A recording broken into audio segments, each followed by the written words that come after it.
What is up, my fellow peeps? I have returned, and it is now time to tell you all about February 4th, 2026. Let's get this party started. So, it all begins early in the morning. I wake up, need to use the restroom, then I check my weight, 151. No big surprise, especially with the two big fried chickens that I ate the other day, and the potato wedges. Makes a lot of sense. Well, went back to sleep. Then I remember I woke up, and when I got up today, I decided to pull up YouTube on my phone, and I found a new DLSS 4.5 review from Digital Foundry. I decided to listen to that while I was making breakfast, which included a cinnamon and brown sugar oatmeal packet with milk microwaved for 1 minute and 30 seconds and then mixed together with a cup of coffee. It was quite good. The DLS 4.5 video was quite interesting. It talked about how it is kind of a heavy load on milliseconds and frame times, or I think like it added a little more lag is basically what it said for a somewhat better result. But there was also some caveats to the technology. Like, even though it had better visual resolve than DLSS 4.0, the problem is that it really only works under certain circumstances. For example, the video talks about how if you have a denoiser on that's built into the game, it might mess with the final image resolve of DLSS 4.5. So you need to turn off the denoiser in the game in order to get a better resolve. So it's not a one-size-fits-all solution. Sometimes you have to do some tinkering in the settings to get the result you're looking for. So I thought that was pretty gosh dang interesting. Moving along, I found another video made by Simeon Jimmy on his Treehouse channel, Simeon Jimmy Treehouse. And this one was pretty funny. It was him, his friend Eggy Eggman Rodriguez, and another guy called Corgi, and they all decided to do a randomized game of Survivor. So Survivor's like a TV show where a bunch of people are put like on a remote island, and they all have to work together like they're put in groups, and the groups have to work together as a team in order to win the challenges given to them, and whoever ends up winning wins a pot of cash.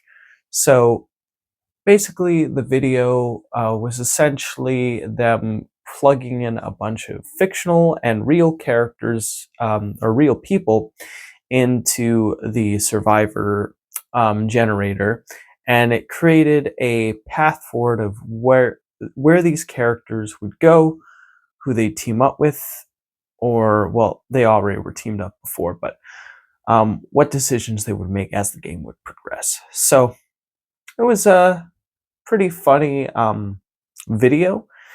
I like the videos because it's like randomized, like who's left behind, who stays, and all that. And one of the most entertaining aspects of the video is hearing Simeon, Corgi, and Eggy Eggman Rodriguez try to come up with ideas for why their characters ended up the way they did. So, really funny. In fact, it got me thinking of a really silly idea. And this idea was, what if I took Grok's video generator, where it allows you to generate videos for free, and I tried to take their descriptions in their video and try to generate images and visuals based on their descriptions, and use that um, for Grok's video generator to string together a series of clips that are sort of an adaptation of the game, sort of demonstrating in a more visual way the ridiculousness and silliness of the pair ups and the situations they're put in. So that idea kind of sparked in my head. But then after that, my mom arrived. I greeted her, um, uh, and then she decided to make chicken patties with my sister. I went into my room. I started working on my um, Brain Jam Extra. I was going to start working on it, but then I got caught up with this interesting animated uh, pilot. It wasn't fully animated, it was partially fully animated at the very end, but the rest of it was like an animatic.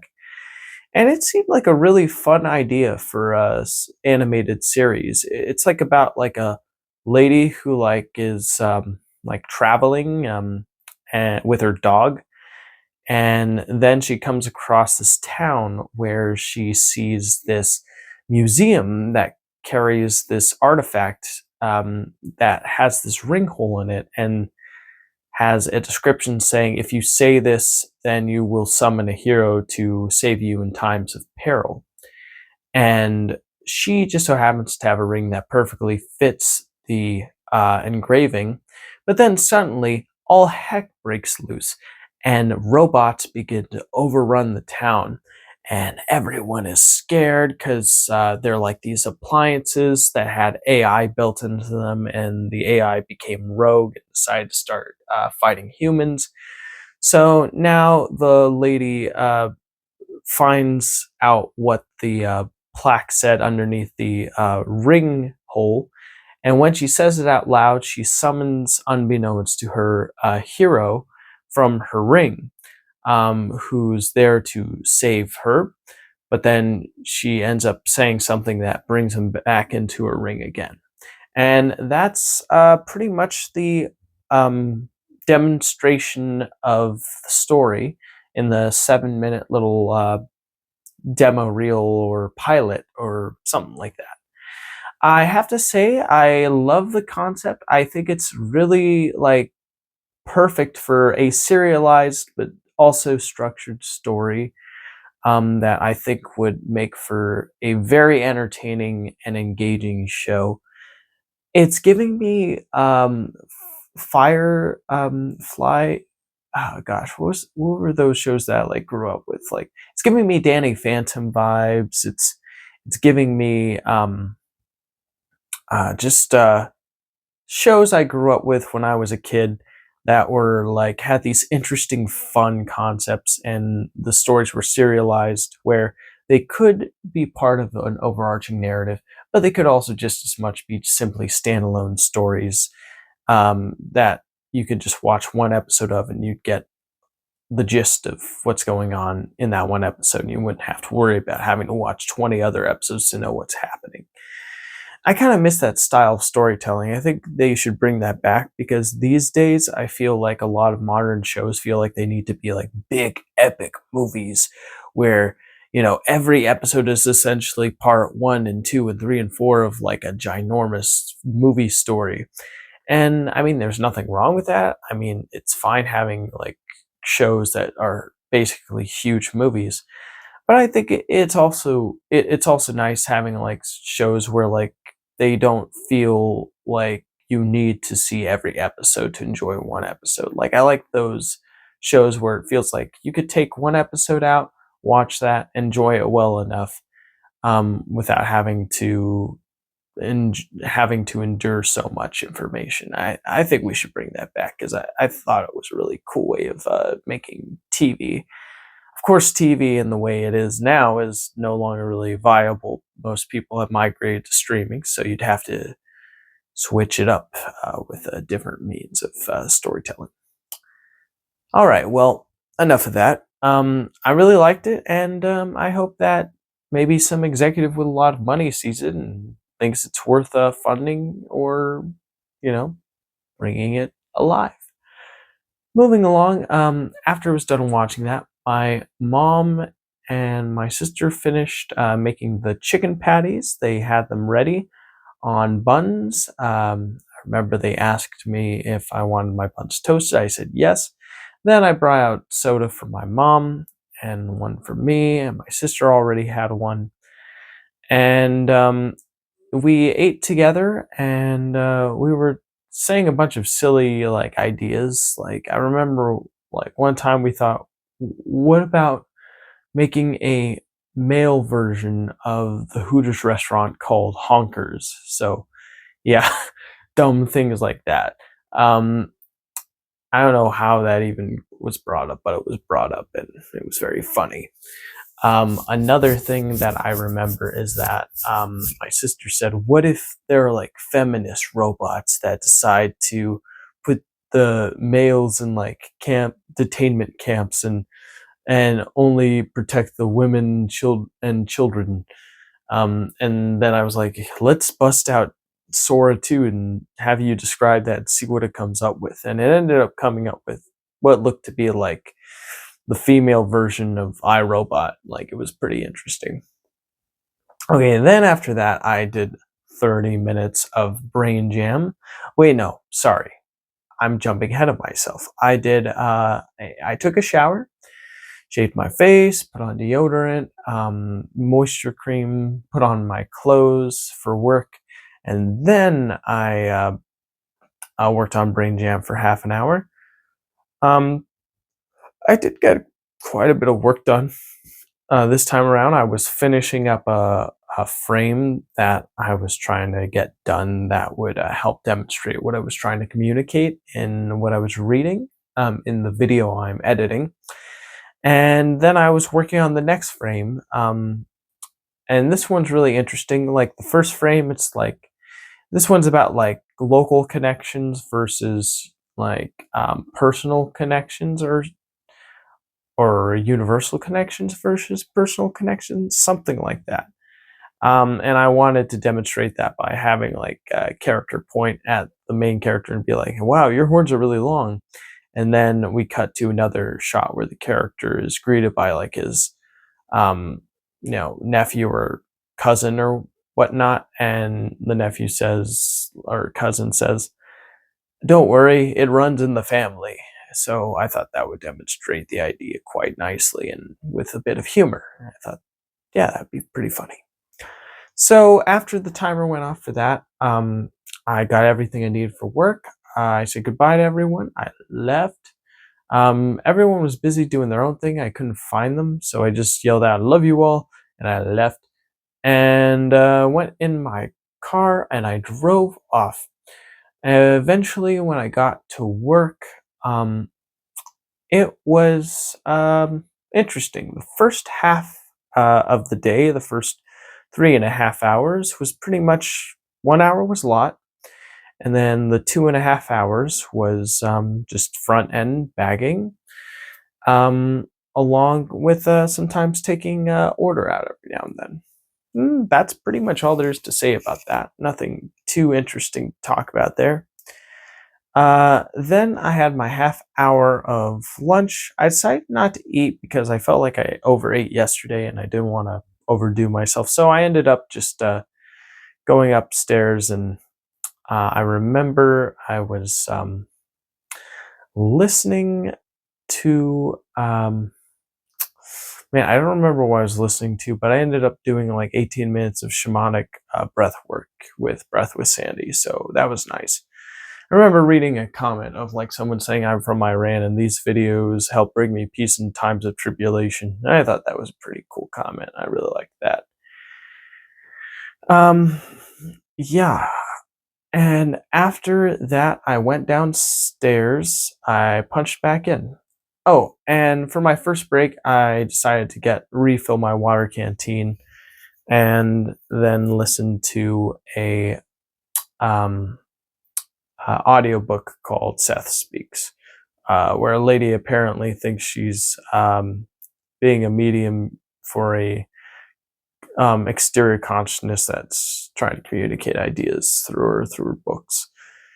The lady just so happens to be a sci-fi writer, by the way, so it could just be a really overactive imagination. But the book was kind of interesting. I can't really say anything specific other than it was like talking about like how our reality is like more like about how we create it and what we choose to perceive and believe is ultimately how our reality is shaped.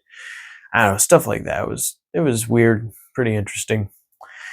Um, yeah, and then the last 3.5 hours of work was spent doing sweeps, taking out the trash, refilling the bags, wiping down check stands 8, 7, 6, and 5, closing produce blinds. One of my coworkers asked me if there was anything he could do for closing. I asked if he could bring the carts and signs in and then wipe down check stands 1, 2, and 3. He agreed, so he did that. And yeah, I remember when I came back, apparently there was some drama that happened with a customer, but I just missed it, so I didn't know exactly what went wrong. I must have been outside taking out the trash when all of that happened, so pretty interesting. And then there's this like customer who comes in who clearly is a very lonely individual, and they just really like talking for extensive periods of time with all of the people who work at the store, because I guess they don't really have much of a social life outside of, going to the grocery store, which is kind of sad. But this individual was telling me about like how they knew someone like back in school and how they decided to drop out after the 10th grade, and they ended up starting like a business where they ended up becoming a multimillionaire. And the way they did was that they created some sort of a belief system where they charged clients like a big amount of money, and when they received their money they would then like give them like some kind of like advice. And he said it was a lot like Scientology, and I thought, well, that's interesting. Um, Meanwhile, all the other colleagues tried to go down the traditional route of getting their degrees and whatnot. And a lot of them ended up not being millionaires. So I thought that was an interesting little tidbit.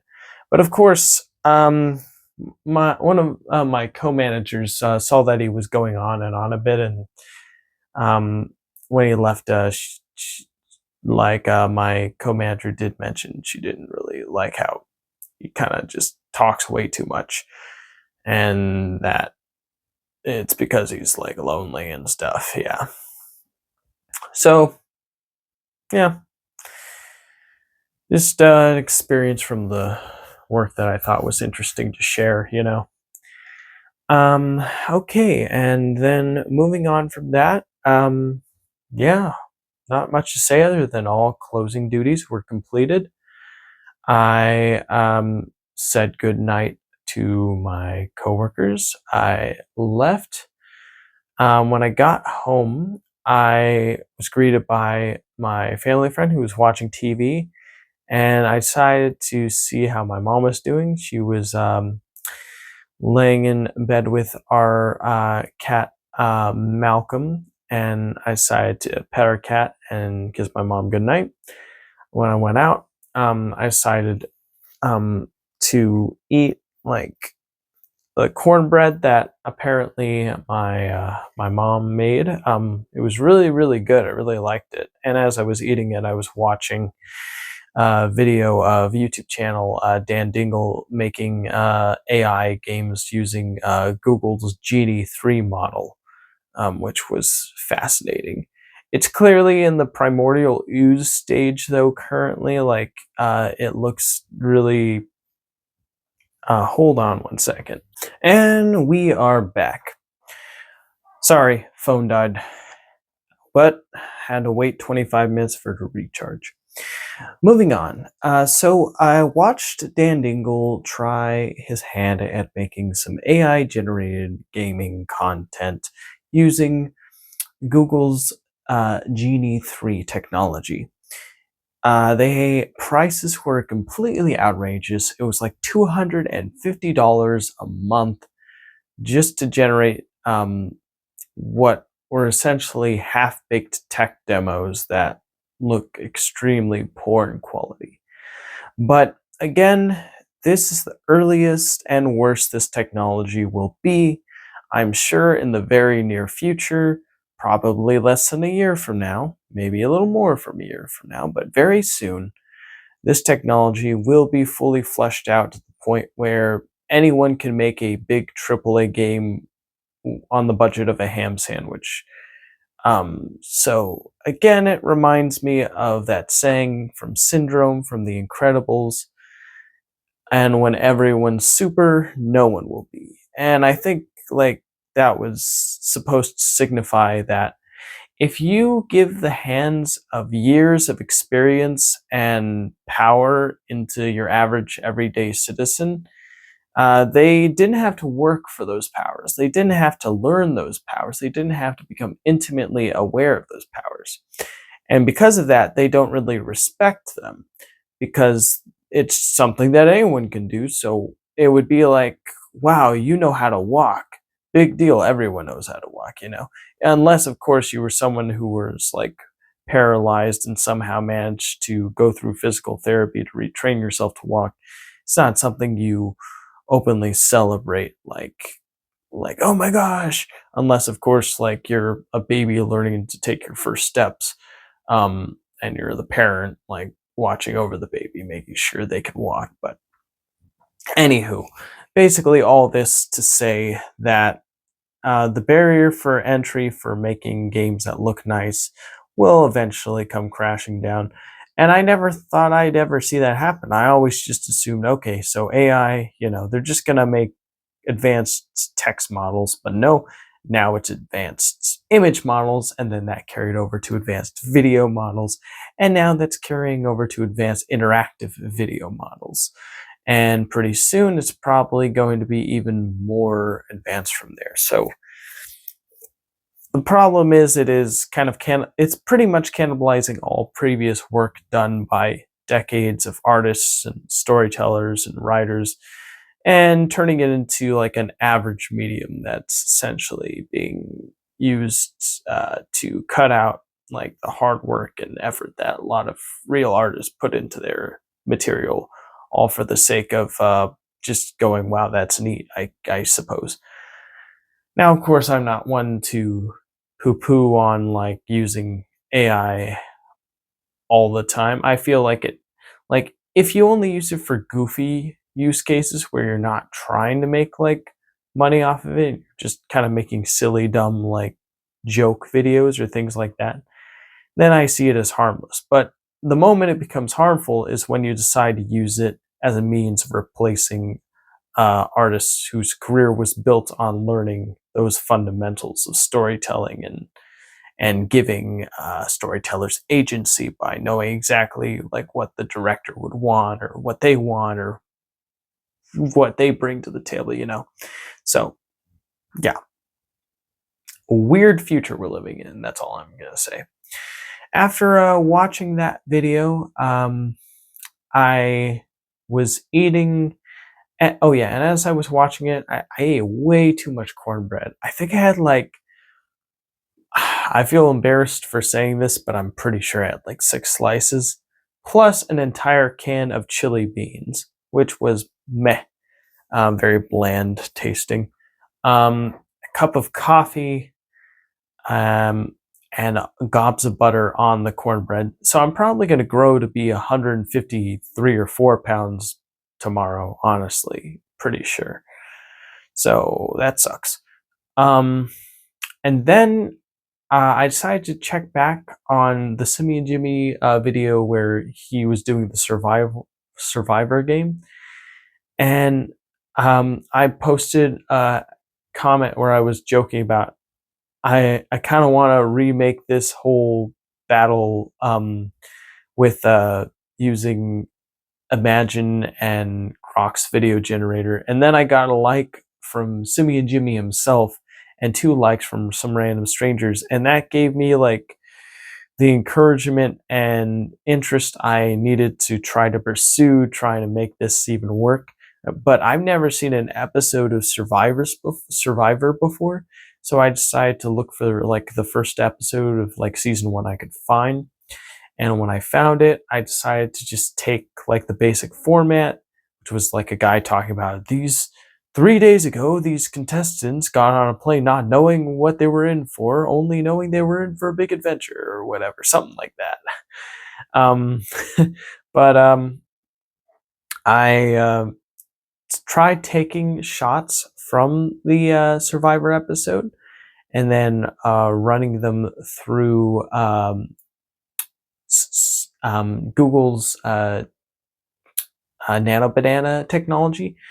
And no matter how many times I tried, it just wouldn't give me the results I was looking for. And then I ran it through ChatGPT's image 4.0 generator, and I got the results I was looking for pretty much around off the bat. But the problem is, like, it's the free version of ChatGPT, which means they give you limits on how much you can generate, how often. And the problem with that is that, well, it makes it very difficult to get exactly what you want because you are limited to how much you can post on GPT. And so I tried posting everything I could, but I ran out of spots. I wasn't even able to get like past like the second frame I wanted. So I tried asking ChatGPT, "Hey, could you write me prompts for working with Google's Nano Banana technology to see if I could get a result I'm looking for a shot I want?" And it did write a prompt, and it did end up working out for a scene where like two characters are sitting like next to each other on a plane. And that was the only time that Nano Banana 3 worked. After that, I tried doing other shots where characters were in the plane, like in a certain way that looked similar to the Survivor frame. And no matter what I did, from like editing the video, the screenshot with putting cutouts of the characters in there to try to give the Nano Banana enough of an idea of what I was looking for so it could generate what I was seeking. No matter what I tried for like 2 hours, um, I never got the results I was looking for. And so I ended up just giving up and I decided, you know what?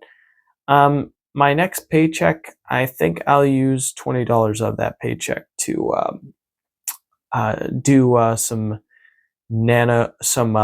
ChatGPT image 4.0 generations, because I think the idea of adapting that Survivor game and then getting the encouragement from the creator himself through that little heart thing was enough for me to go, oh man, this would be hilarious and fun to get this done. But sadly, with the free tools at my disposal right now, it doesn't look like that's happening. So that sucks. So I'm gonna have to do a few workarounds, and it's gonna take a while before I get what I want. But I'm hoping when I do, it'll really be incredible. But I told my sister about what I had done and how far I made it through, and yeah, it was quite an ordeal. Eventually, after that, I decided to do my line drawing, where I drew two of our cats sleeping on a bed as my subject matter. And then I decided to go and brush my teeth, take my vitamins, record my update video, and then the camera died, so I had to wait for it to charge. As I was waiting, I was playing a game on my Switch, Wavetail. I continued to play that. Listen to the audio from the game through my Bluetooth headphones, and I have to say, doing it that way made it more immersive than just listening to something unrelated and playing the game. It felt like I was really in the world, and I liked that a lot.